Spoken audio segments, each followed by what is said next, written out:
అత్యంత దారుణంగా ఉంది కూడా ఆ 7 కొండల వాడిని ఒక్కసారి దర్శించుకుంటే సర్వ పాపాలు తొలగిపోతాయన్నది ప్రగాఢ విశ్వాసం.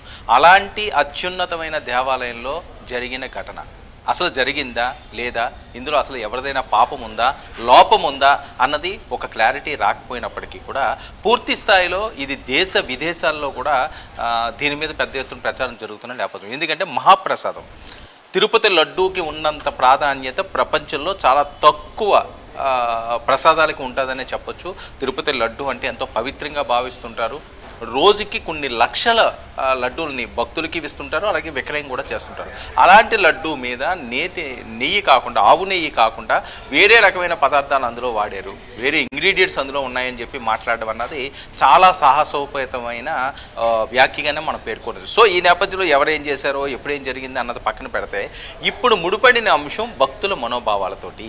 వైఎస్ఆర్సీపీ ప్రభుత్వంలో తిరుపతి దేవస్థానాన్ని పూర్తిగా అన్యాక్రాంతం చేసేశారు, పూర్తిగా అక్కడ అరాజకాలు ఏర్పడినాయి, ఆ పవిత్రతను పూర్తిగా నాశనం చేసేశారన్నది కూటమి ప్రభుత్వం గతంలోనే ఆరోపణలు చేసింది, ఇప్పుడు కూడా ఆరోపణలు చేస్తూనే ఉన్నది.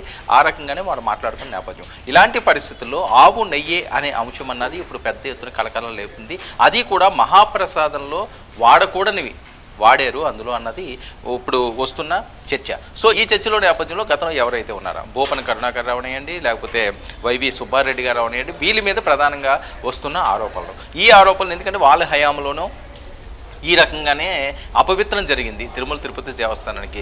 వెంకటేశ్వర స్వామికి అపకారం చేశారు. వాళ్ళకి అసలు హిందూ మతం మీద కానీ, లేకపోతే హిందుత్వం మీద కానీ, భక్తుల మీద కానీ ఎటువంటి విశ్వాసం లేదన్నది వీళ్ళు చేస్తున్న ఆరోపణలు. అయితే దానికి ధీటుగా ఈరోజు కొద్ది నిమిషాల క్రితం మనం చూస్తున్నాం, మన వాళ్ళు ఎక్స్క్లూజివ్గా కూడా విజువల్స్ కూడా ప్లే చేయడం జరుగుతుంది. శ్రీవారి ఆలయం ఎదుట భూమన కరుణాకర్ రెడ్డి ఒక ప్రతిజ్ఞ చేయడం జరిగింది, ఒక ప్రమాణం చేయడం జరిగింది.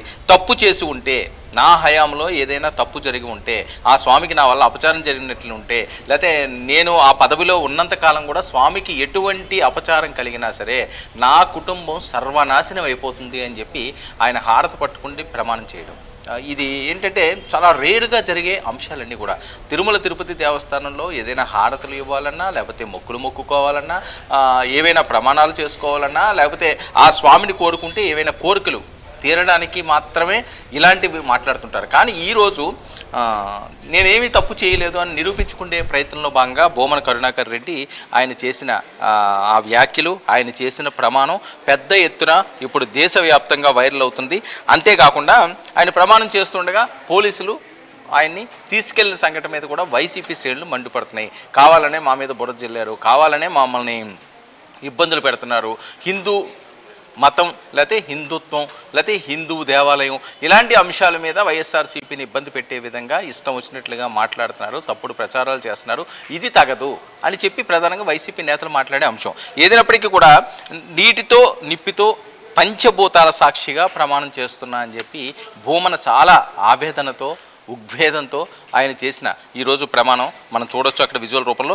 అంతేకాకుండా సిబిఐ సిట్టింగ్ జడ్జితో విచారణ జరిపించాలని కూడా బోమన ఒక పక్క డిమాండ్ చేస్తున్నారు. మైసూరారెడ్డి అయితే వైవి సుబ్బారెడ్డి గారు అయితే డైరెక్ట్గా సిబిఐ విచారణ చేయాలని చెప్పి చాలామంది కోరే పరిస్థితి. వైఎస్ఆర్సీపీ శ్రేణులందరూ కూడా ఒక పక్క సిట్టింగ్ జడ్జి అంటారు, మరో పక్క సిబిఐతో దర్యాప్తు చేయాలంటారు. సిబిఐతో దర్యాప్తు చేయించినా, సిట్టింగ్ జడ్జితో దర్యాప్తు చేయించినా అక్కడ జరిగింది అపచారం జరిగిందా లేదా, తప్పు జరిగిందా లేదా, ఇదైతే త్వరితగతిన నిగ్గు తేల్చాల్సిన అవసరం ఉంది. అంతేగాని దీన్ని ఎలా నాన్చుడు ధోరణిలో వెళ్తే భక్తుల మనోభావాలు చాలా ఇబ్బందికరంగా మాట్లాడే పరిస్థితి. ఆ మహాప్రసాదాన్ని కళ్ళకద్దుకుంటూ తిరిగే వాళ్ళందరూ కూడా ఇందులో ఏం కలిపారో అని ఒక భయం ఉంటుంది. అలాంటి పరిస్థితి అన్నది అసలు వినడానికే చాలా జిగుప్సాకరంగా ఉంటుంది, చాలా అసహ్యంగా ఉంటుంది ఈ మాటలు మాట్లాడడానికి కానీ, ఇది వినడానికి కానీ. ఒక ప్రసాదాన్ని ఎంతో దైవత్వంతో ఆ భగవత్ స్వరూపుడే ఆయన మనకు అందించాడు ఆ ప్రసాదాన్ని చెప్పి ఎంతో అభిమానపూర్వకంగా, ఎంతో ప్రేమపూర్వకంగా, ఎంతో భక్తి పారవస్యంతో మనం దాన్ని స్వీకరిస్తుంటాం.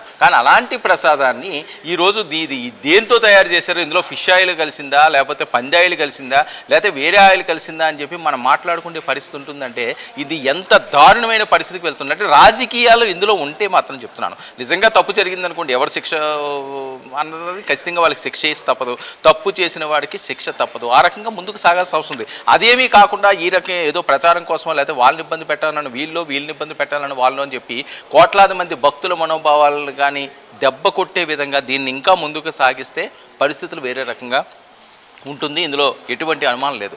భక్తులు ఒకసారి రోడ్డు ఎక్కితే వాళ్ళని ఆపతరం కాదు. ఎందుకంటే వెంకటేశ్వర స్వామి అంటే అంత భయభక్తులతోటి ఎంతో నిష్టతో స్వామిని కొలిసే వాళ్ళు కోట్లాది మంది ఉన్నారు. సో అలాంటి వాళ్ళ మనోభావాలు ఒకసారి దెబ్బతిన్నారంటే రాజకీయాలనో ఇవనో వాళ్ళనో వీళ్ళనో వాళ్ళు చూసే పరిస్థితి ఉంటుంది. కాబట్టి దీనికి ఫుల్ స్టాప్ పెట్టాలి ఇమ్మీడియట్గా. అసలు ఏం జరిగింది, ఇక్కడతోటి ఇది ఆపి ఇటు నుంచి ఇలా జరగదు, ఎవరైతే తప్పు చేస్తారో వాళ్ళకి శిక్షలు పడాలి అన్న దాని మీద ప్రధానంగా వీళ్ళు ఫోకస్ పెట్టాల్సిన అవసరం. అంతేకాకుండా ఆరోపణలు చేస్తే అంగీకరించడానికి మేమేమి సిద్ధంగా లేము అని చెప్పి బొమ్మన సవాలు కూడా విసురుతున్నారు. అంతేకాకుండా ఆ స్వామివారి కటాక్షంతో 3 సార్లు పాలక మండలి సభ్యుడిగా 2 సార్లు చైర్మన్గా ఆ స్వామివారు నాకు అవకాశం ఇచ్చారు, నేను నిజమైన భక్తుని కాకపోతే స్వామివారు నా దగ్గరికే రానివ్వరు కదా, ఆయన దగ్గరికే రప్పించుకోరు కదా అని చెప్పి ఆయన మాట్లాడే పరిస్థితి. అంతేకాకుండా ఆ దేవుడి కృప నాపై ఉంది అని బొమ్మ కంట్రాక్టర్ మాట్లాడితే మీరు అనుకున్నట్టు నేను క్రిస్టియన్నో నాస్తికుడినో కాదు. ఎందుకంటే క్రిస్టియాలిటీ అన్నది వైఎస్ఆర్సీపీ ప్రభుత్వం వచ్చిన తర్వాత రాష్ట్ర వ్యాప్తంగా పెద్ద ఎత్తున జరుగుతున్న చర్చ.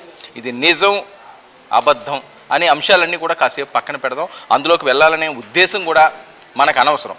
ఎందుకంటే దేవుడంతా ఒకటే, సర్వమతమే అంటాం మనం. లేకపోతే మీ మతం ఎవరి మతాన్ని వాళ్ళు గౌరవించుకుంటారో, ఎవరి దేవుని వాళ్ళు పూజించుకుంటారో తప్పే ఉంది. అల్లా, జీసస్, విష్ణువు లేకపోతే శివుడు అందరూ ఒకటే. అంతా ఒకే సమ్మేళనం, సర్వమత సమ్మేళనం అనే విధంగానే మన హిందుత్వం అయ్యండి లేకపోతే భారతదేశంలో ప్రధానంగా అందరూ కూడా బాయి అనుకుంటే ఈ సంస్కృతి నుంచి ఇందులో విభేదాలు సృష్టించి వేరే రకమైన యుద్ధాలకి దారితీసే విధంగా తీసుకురాకూడదు. ఏదైనప్పటికీ కూడా తిరుపతి లడ్డు అనే అంశానికి ఇక్కడతో ఫుల్ స్టాప్ పెట్టాల్సిన అవసరం ఉంది. ఒక పక్క పవన్ కళ్యాణ్ గారు దీక్షలు చేస్తున్నారు, మరో పక్క చంద్రబాబు నాయుడు గారు శాంతి పూజలు చేయమన్నారు, ఒక పక్క సిట్టు వేశారు, మరో పక్క సుబ్బారెడ్డి గారు ఒక పిల్లు వేశారు. ఇలా ఎవరికి నచ్చినట్లుగా వాళ్ళు దాన్ని తీసుకుని ముందుకు సాగుతున్న నేపథ్యంలో అసలు భక్తులు ఏమనుకోవాలి, ఏది కరెక్టు, ఏది రైట్, ఏది రాంగ్ అనుకునే పరిస్థితి లేదు. ఏదైనప్పటికీ కూడా ప్రసాదం మీద ఈ ప్రచారానికి ఇక ఫుల్ స్టాప్ పెట్టి ఆ దేవదేవుణ్ణి దర్శించుకునే ఆ భక్తులకి మనస్ఫూర్తిగా మనశ్శాంతితో స్వామిని దర్శించుకుని ఆ ప్రసాదాన్ని స్వీకరించి భక్తి పార్వేశంతో ఎప్పటిలాగే ఆ తిరుమల కొండలన్నీ కూడా పవిత్రంగా ఉండే విధంగా అధికారులు, రాజకీయ నేతలు చర్యలు తీసుకోవాలి. దీనికి ముగింపు పలకాలి అన్నది. ఈ ప్రమాణాలతోటి వీటితోటి మరికొంత రెచ్చగొట్టే విధంగా వేరే రకంగా టర్న్ తీసుకోకుండా ఇప్పటికైనా ఫుల్ స్టాప్ పడుతుందేమో అని ఆశిద్దాం. ఇటు లడ్డూ ప్రసాద్ వంశంలో ఒక అయోమయ స్థితిలోకి అయితే వెళ్ళిపోయారు. వారి మనోభావాలు అయితే పూర్తిగా దెబ్బతిన్నాయి. అయితే ఇటు వైసీపీ నేతలు కావచ్చు ఏదైనా కూడా విచారణకు ఏదైతే ఆదేశిస్తున్నారో విచారణ అయితే ఇప్పటికిప్పుడు నిగ్గు తేల్చి నిజాలు బయటకు వచ్చే పరిస్థితి అయితే కాదు. అప్పటి వరకు భక్తులు చల్లబడే అవకాశం ఎంతవరకు ఉంది?